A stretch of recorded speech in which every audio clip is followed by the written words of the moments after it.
The United States and the world finds itself in a dangerous position with war breaking out, differing opinions from American presidents. To help me go through everything, I have former CIA Larry Johnson. Larry, thank you for joining me. It's always a privilege and honor, Stephen. So just some background. Larry is a former CIA. He is a daily writer over on sonar21.com. He writes about Russia, Ukraine, Syria, domestic American issues, Israel, and more. The first thing I wanted to jump in on is there was this huge noise in the news cycle not too long ago that Biden wanted to forgive a $5 billion loan to Ukraine. People were saying, wait a minute, the president promised Congress and the American taxpayer this money would be paid back. Now, before President Trump takes office, Biden wants to give Ukraine another $20 billion of taxpayer money collateralized by stolen assets from Russia. What are your thoughts on this? What are your thoughts on Russia and how they might respond? Well, I guess Joe Biden's getting in the holiday spirit and thinks he's Santa Claus. And it doesn't matter whether Ukraine's been naughty or nice. He's just going to give them whatever they want. I mean, look. They've already got well over $200 billion.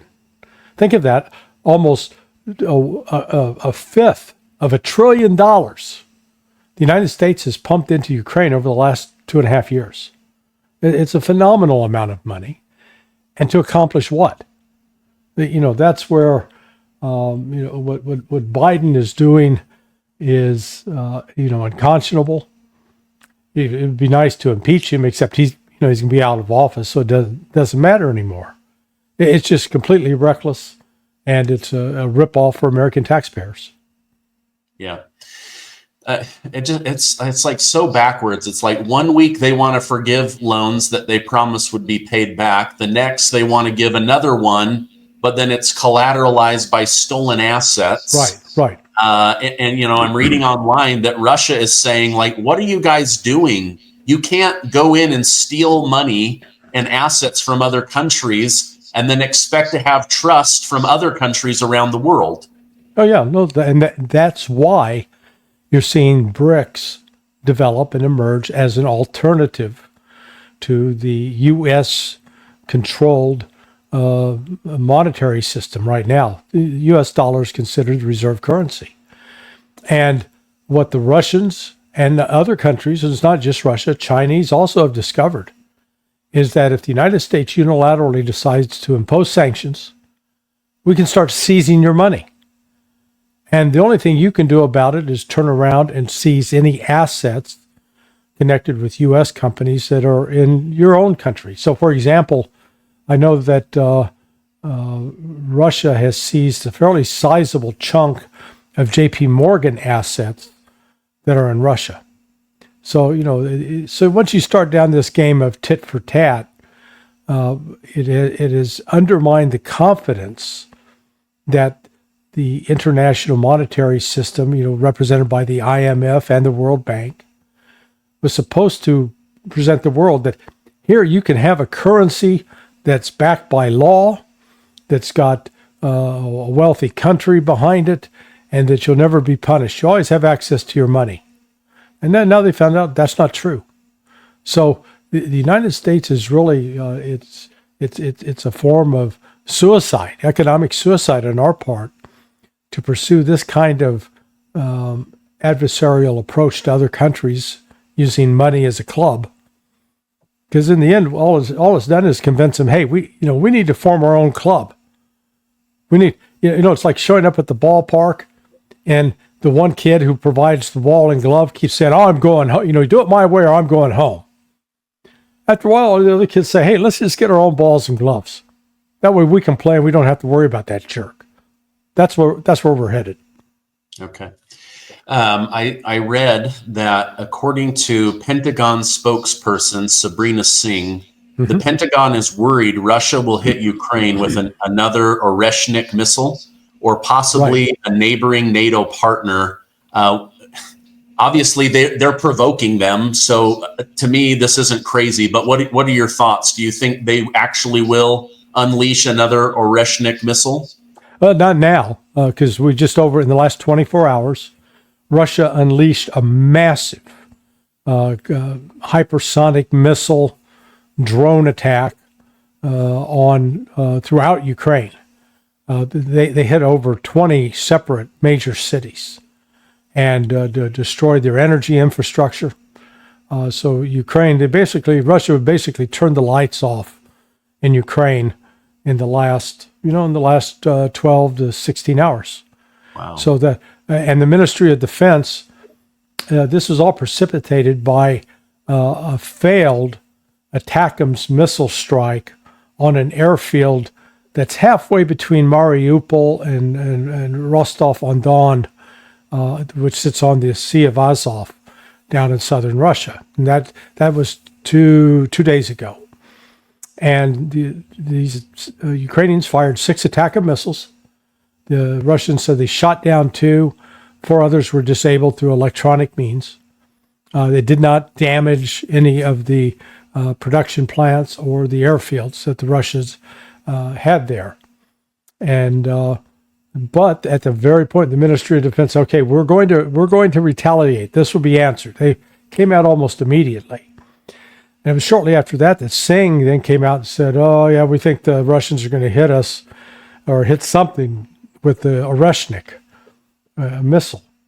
And the reason for that is that when the last ATACMS strike prior to this, I think it was on November 26th, Vladimir Putin made a speech on November 27th. And in that speech, he said, announcing the effect of the Oreshnik strike, that in the future, Russia would give the West warning so that they could evacuate their personnel from the place that they were going to hit, because they didn't want to kill civilians, but in order just to, damage the infrastructure.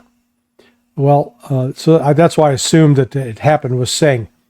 But I think the Russians calculated, A, there was very, very little damage done. B, Ukraine is shooting off missiles that it does not have a vast supply of. And to shoot them off and to have actually accomplished nothing. I mean, they might as well go out in their front yard and fire bullets up into the air. It's just as effective.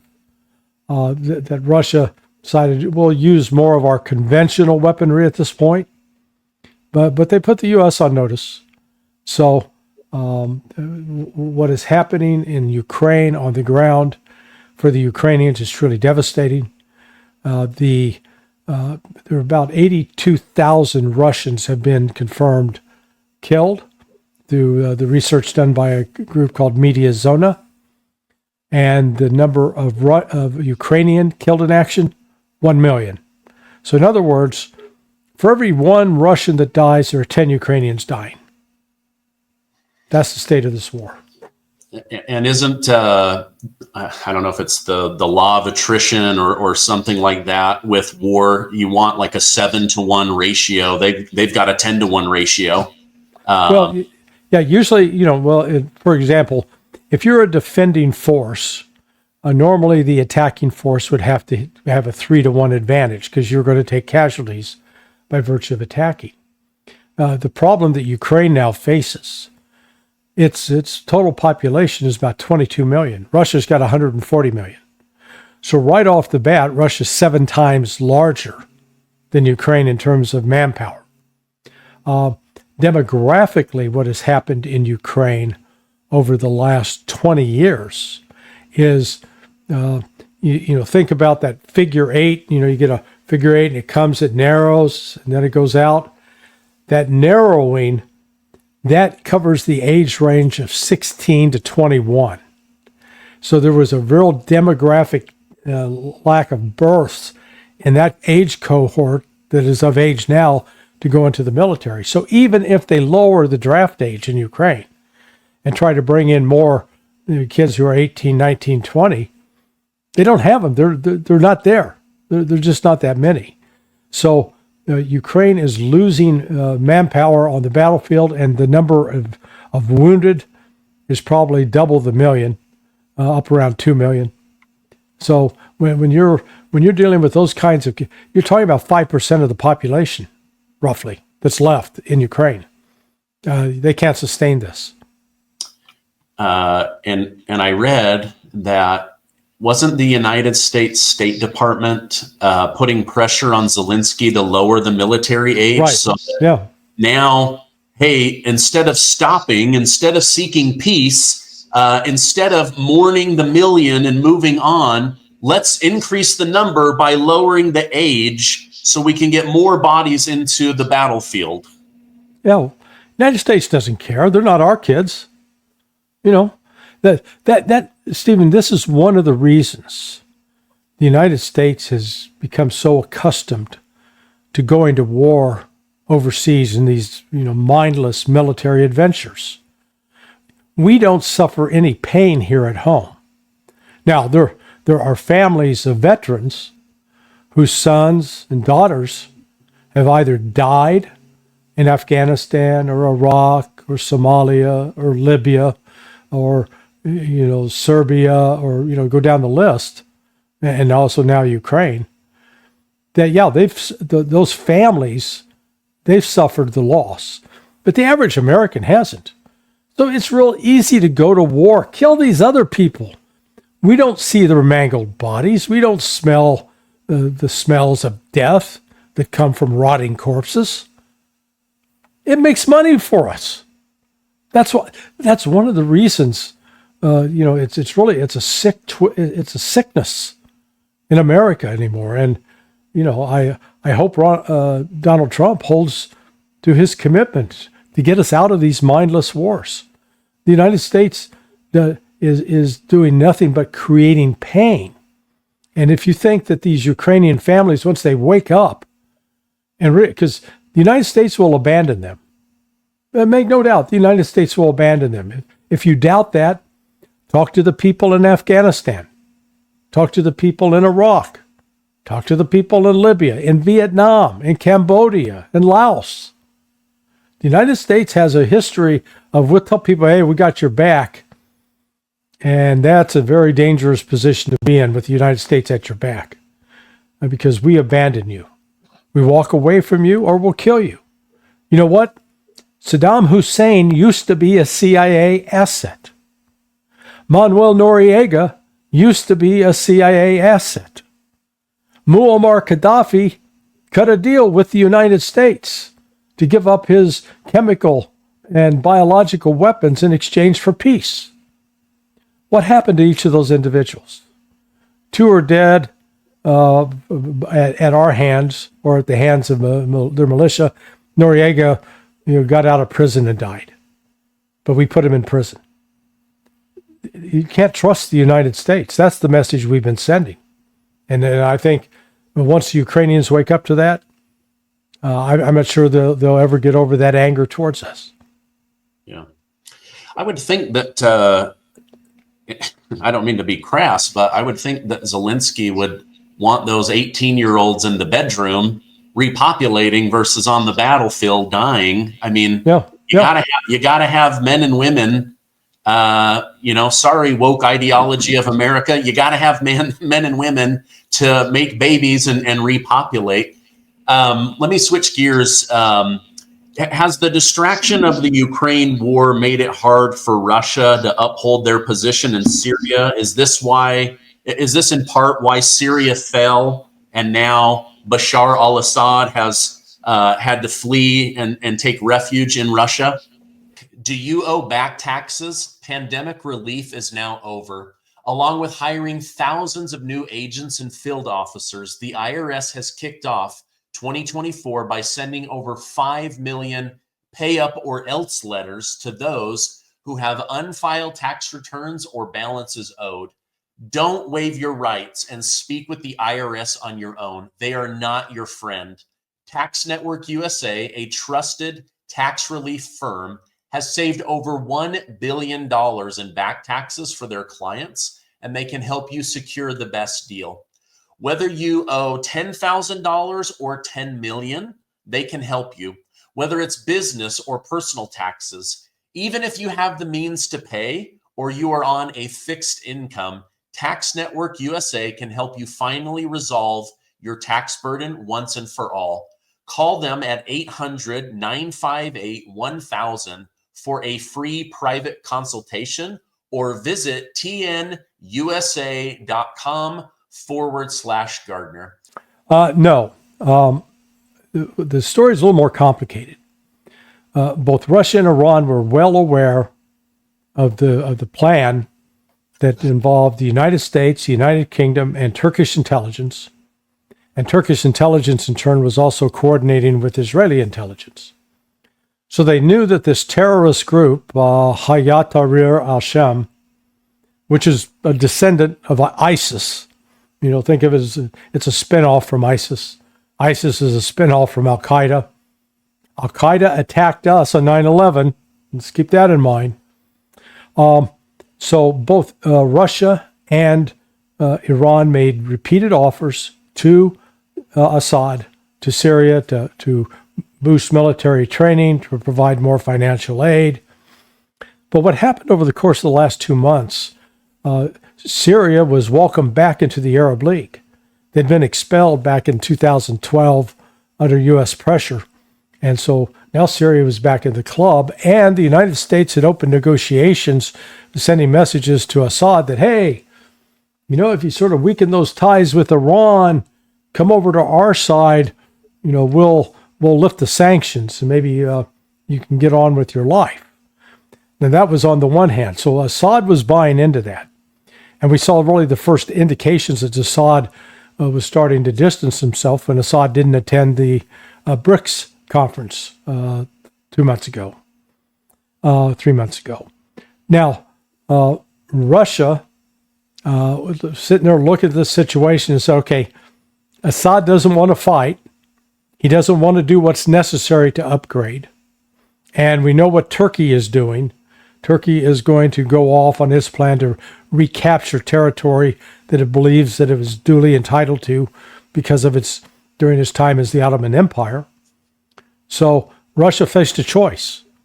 We can stay in Syria because the West, one of the objectives of the United States was both to shore up Israel's security and get the Russians involved in a war of attrition in Syria to bleed them out. And Putin said, no, we're not going to do that. I don't think anybody on any side anticipated how fast the Syria situation would fall apart. All this early celebration in the West, hey, we won. Remember George W. Bush on that aircraft carrier? Mission accomplished. How did that work out? This is worse than that mission accomplished moment. Because with Russia out, and Iran removed itself as well, just like, okay, we don't have a dog in this fight. Newsflash for all the Western pundits celebrating this. Neither Russia or Syria, Russia or Iran, have a border with Syria in any meaningful way. And so the countries that do border Syria now are bordering a country that is without a central government, that is subject to the various sectarian strife and terrorism, predominantly Sunni Muslims. Let's not forget that after the 9/11 attacks, Bashar al-Assad allowed the CIA to conduct torture interrogation in Syria of some of these Sunni Islamists because Bashar al-Assad feared them. So right now, you've got the Kurds who are out in eastern Syria, backed by the United States, who are seen by the Turks as terrorists. So the Turks are attacking the Kurds. The United States and Turkey are supposedly allies in NATO, yet now they're on opposing sides of this war, and the United States, maybe before Trump gets in office, will have to make a choice whether to fight Turkey or abandon the Kurds. That's the situation we're at. You got the Druze population down in southern Syria. They're, a form of Islam and Christianity. You've got the Shia Muslims and the Alawites, who are a version of the Shia. They could constitute about 20% of the population. And you got about 70% that are these Sunni Muslim extremists of various shades and factions. And, you and I, by virtue of having some common roots within the Mormon religion, you understand how these groups fragment. And you've seen it within the Mormon church as well. You get those who are the real LDS, or we're the really, really authentic LDS, and they fracture off because they get locked into this fundamentalist mentality. That's exactly what ISIS is.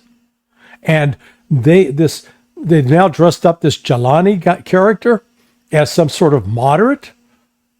The guy was beheading people and killing Americans within the last 20 years. And we've still got a $10 million bounty on his head. So what has been created? I think Russia said, okay, you guys, this is what you want?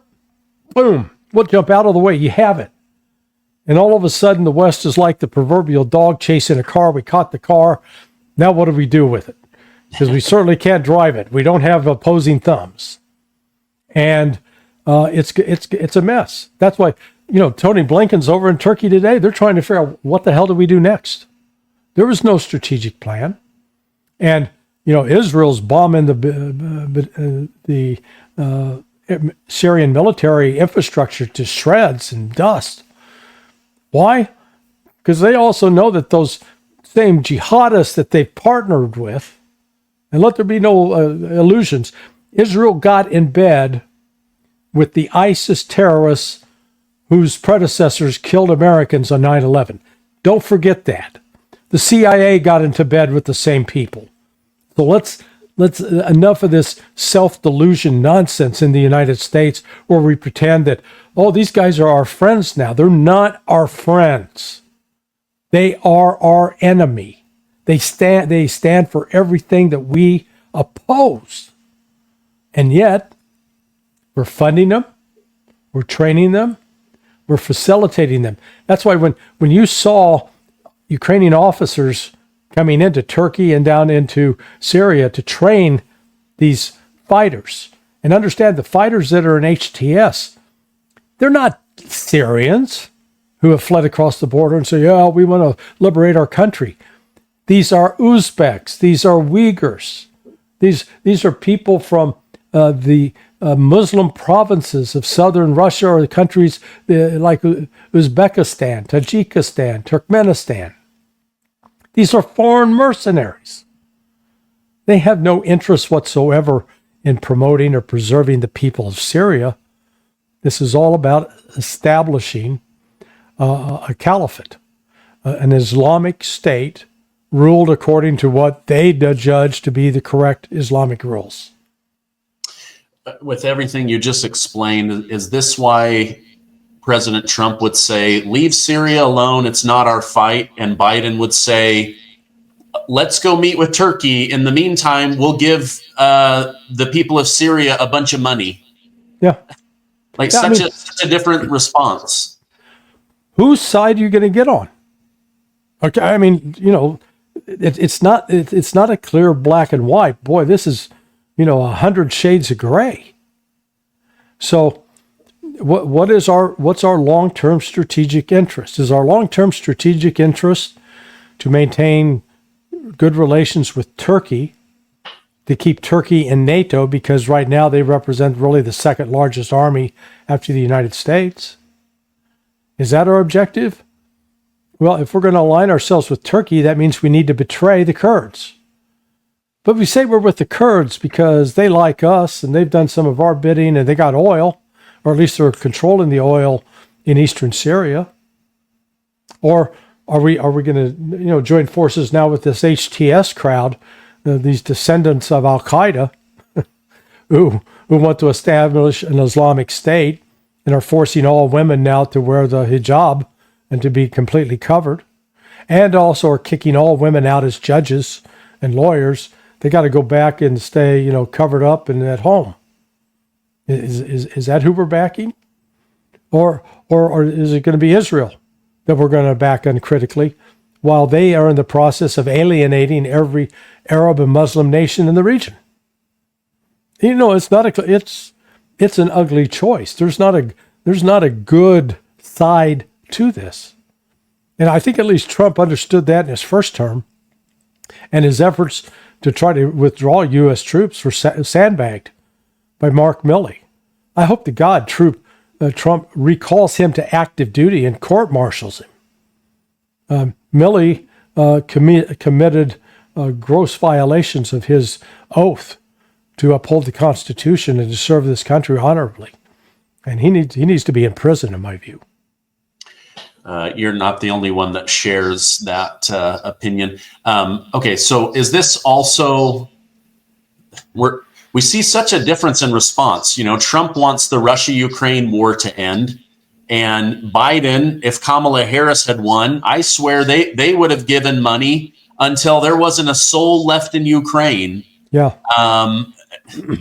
This is like kind of reminding me of the Lorax story by Dr. Seuss, where they want to make so much money that they eventually chop down all the trees and now there's nothing left. But at least they made all of that money. Like, that's how I feel like Biden's approach to this is like, we'll just keep throwing money at it. Oh, wait, there's no more bodies. And then they just abandon and move on. And Trump is saying, listen, I'm not really wanting to pick a side. I just want people to stop dying. 1 million people dead is 1 million too many. Well, part of the problem is the intelligence community that's briefing Trump is lying to Trump. I realized that yesterday when his interview with Time Magazine was published. And in it, he said, 1 million people have died in Ukraine, 400,000 Ukrainians, 600,000 Russians. That's wrong, Stephen. That's it. It's wrong. It's a 10-to-1 ratio. For every one Ukrainian or Russian that's died, it's been 10 Ukrainians dying. We know the company Mediazona that I mentioned has done, they combed the obituaries in Russia, and they've identified 82,000 Russian soldiers that have died over the last almost 3 years. By contrast, Ukraine is dying at the rate of over 1 million. And even ABC admitted that yesterday. But here's Trump being told that the majority of the losses are Russia, and he's being told Russia is weakened, and he's being told Russia can't sustain this. It's all garbage. It's lies. The intelligence community is misleading Donald Trump. And so if you are told some lies and you start acting on those lies, there comes a point where it falls out from under you. And so Trump's going to go into this negotiation and say, okay, yeah, here's Putin. He's weak and he's going to have to submit. Putin's not going to submit. Putin's going to tell him, Mr. Trump, yeah, we'd love to see us peaceful into this war immediately.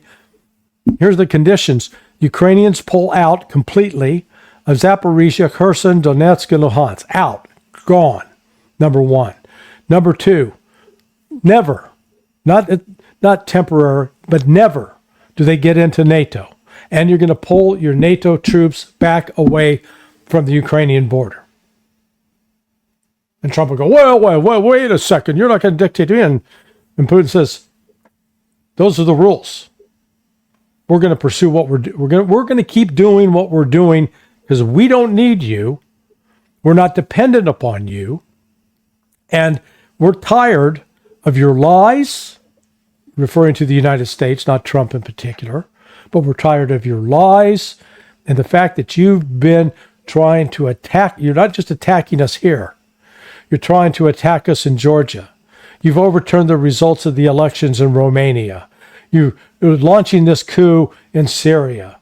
You're interfering in Armenia and trying to encourage Pashinyan, the president there, to break away and become an opposition to Russia.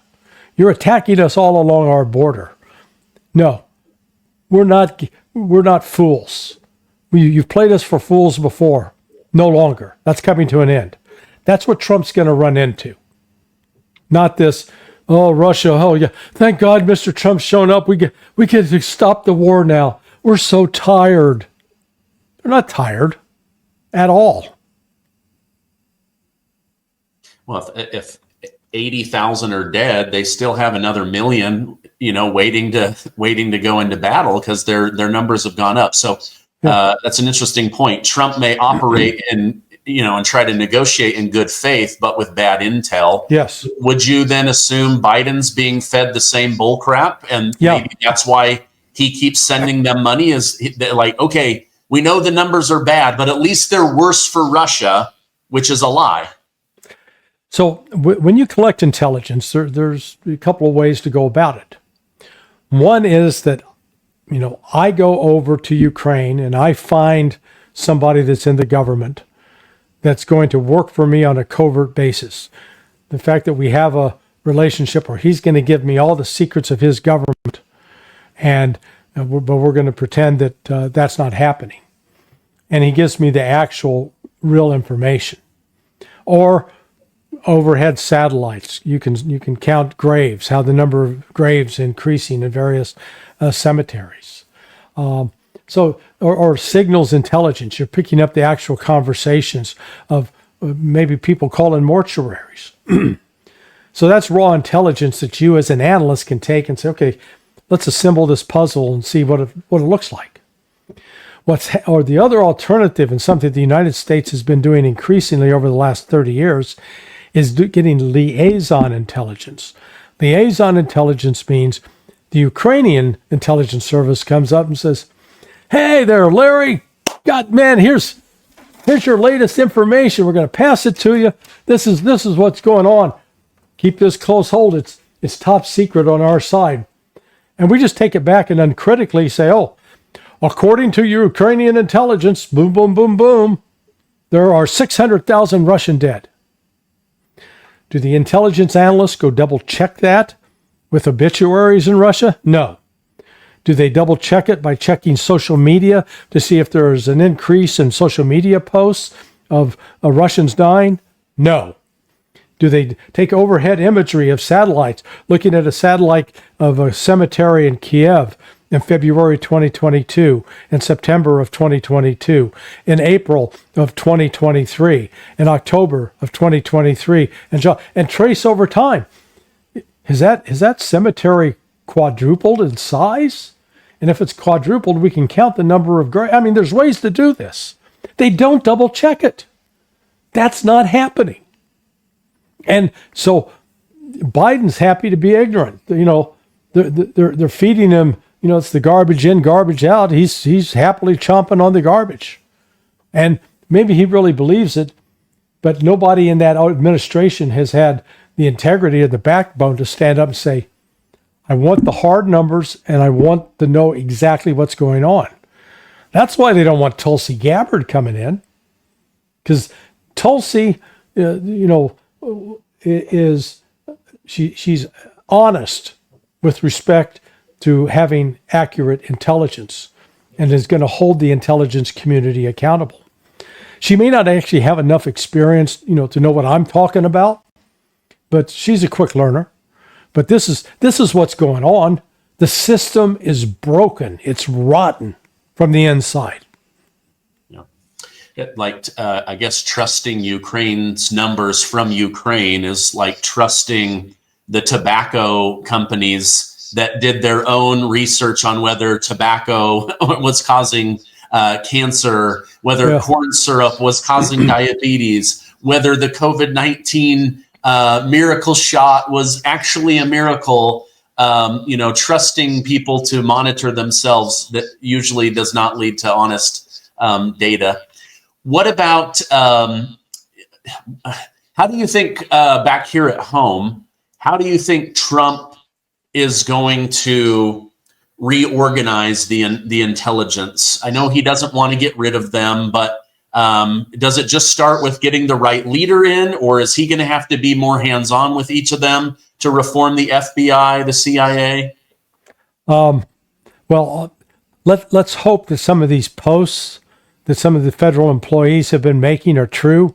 That the ones that have said, if Trump becomes president, or if Kash Patel becomes FBI director, or if Marco Rubio becomes Secretary of State, I'm quitting. So good. So, right off the bat, Vivek and Elon, their workload goes down because hopefully 30% of the federal government will have resigned. Okay, they're out of the way. But the reforms that need to take place at CIA are profound. The CIA should be an organization that's dedicated to recruiting foreigners who will spy for us, who will give us information that those foreign governments don't want us to have, but we want that so we actually know what these foreign governments are thinking. Are they really a threat to us or not? Unfortunately, the CIA has fallen under the control of the covert action side of the House. So the covert action that's operating, let's say biolabs in Ukraine, that's carrying out paramilitary operations, where we're involved with regime change, where we're trying to organize armies, including armies of terrorists, to carry out attacks to overthrow foreign governments. We need to stop that. That's got to end. The CIA needs to be out of that business. That's the number one reform that ought to take place. But there's so much money in it and so much prestige. All of the top CIA folks who've sort of made their bones. I remember during the war in Afghanistan against the Soviets in the 1980s. Milt Bearden, Frank Anderson. These were guys who rose to the top of their profession. The same thing with Cofer Black, who was at the Counterterrorism Center leading up to 9/11. All of these covert activities, particularly when you're involved with overthrowing foreign governments, that's a way to get promoted.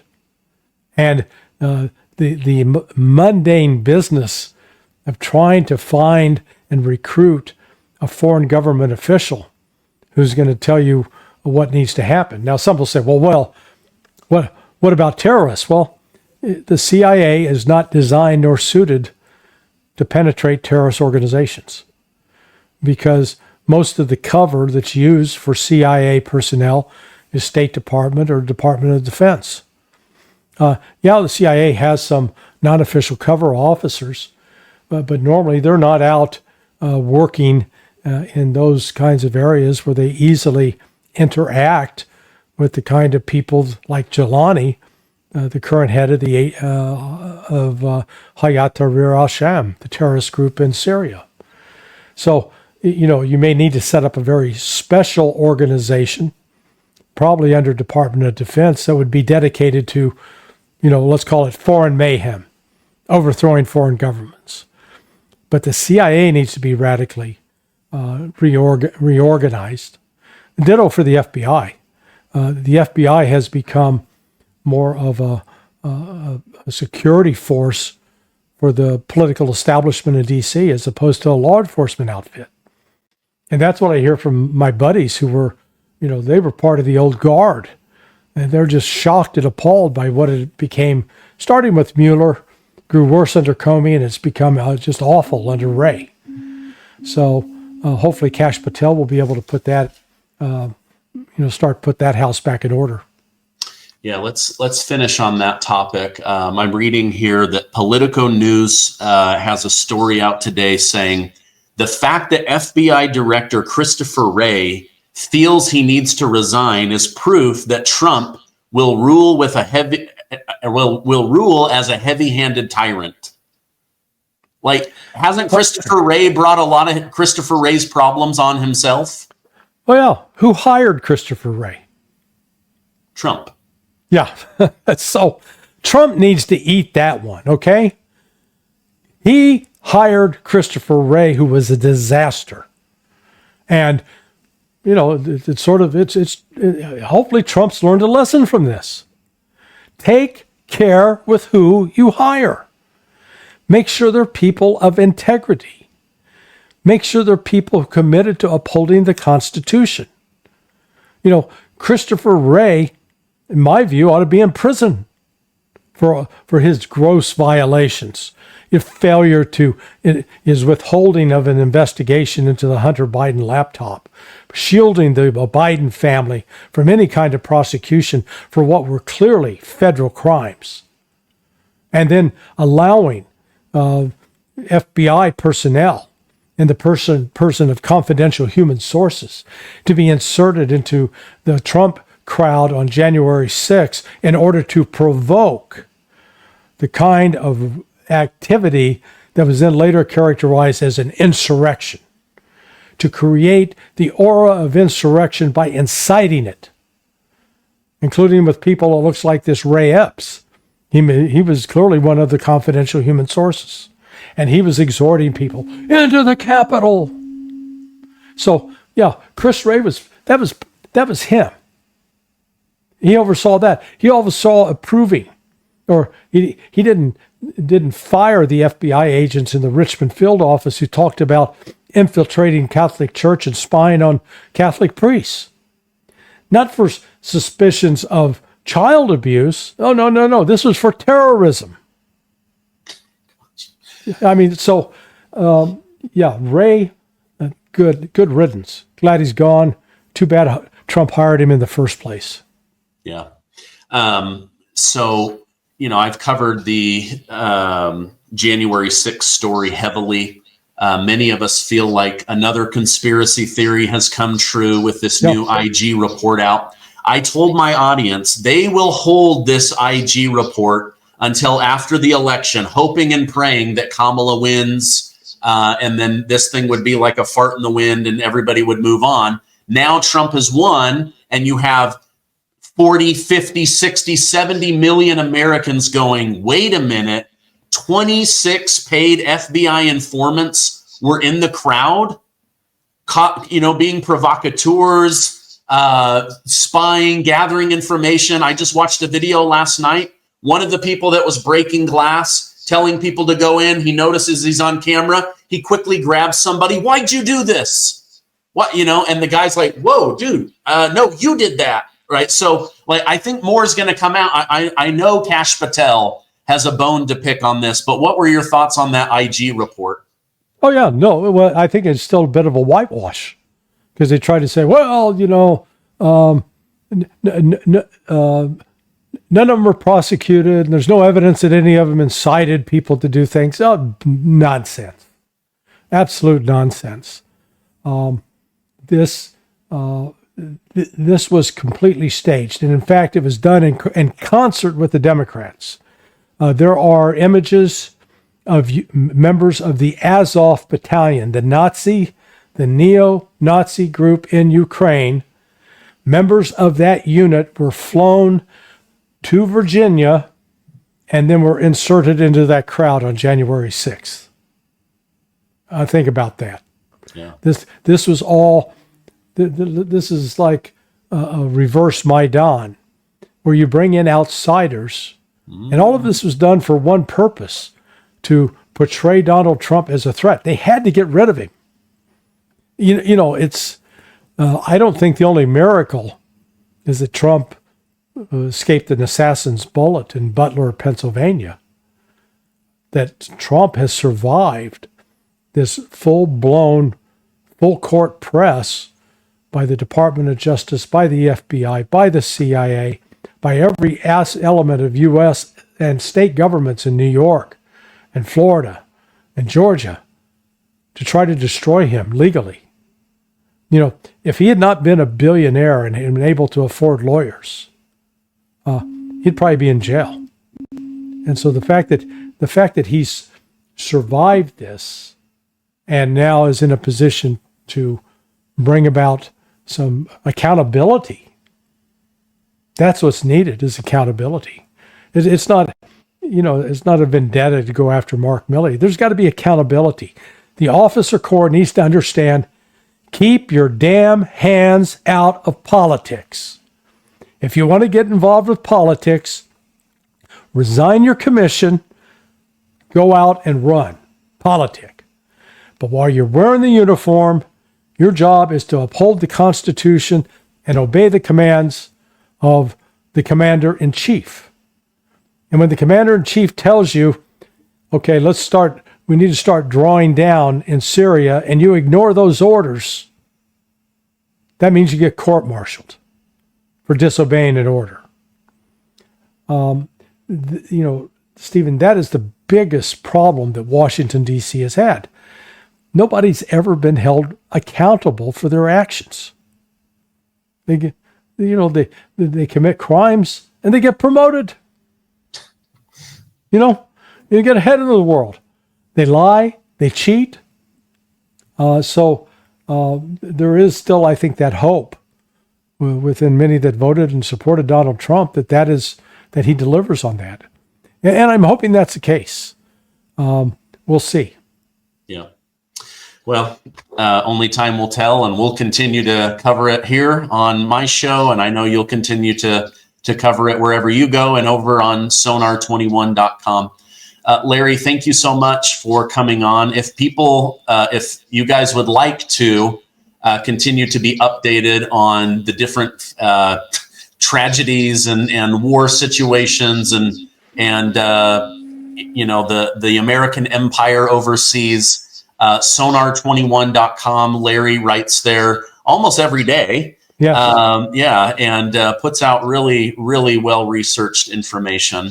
So I'll make sure to put that down below. I probably won't see you before Christmas. So Merry Christmas to you and your family. Yep. Same to you and yours.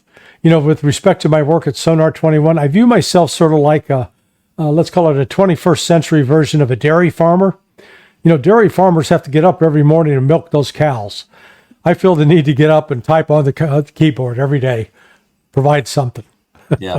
Well, you do a good job and you've got good insight, and I appreciate you taking time away from your family to come be on the show. Thank you very much. I'm going to put a link to sonar21.com down below. I hope you have a great rest of your day. Thanks.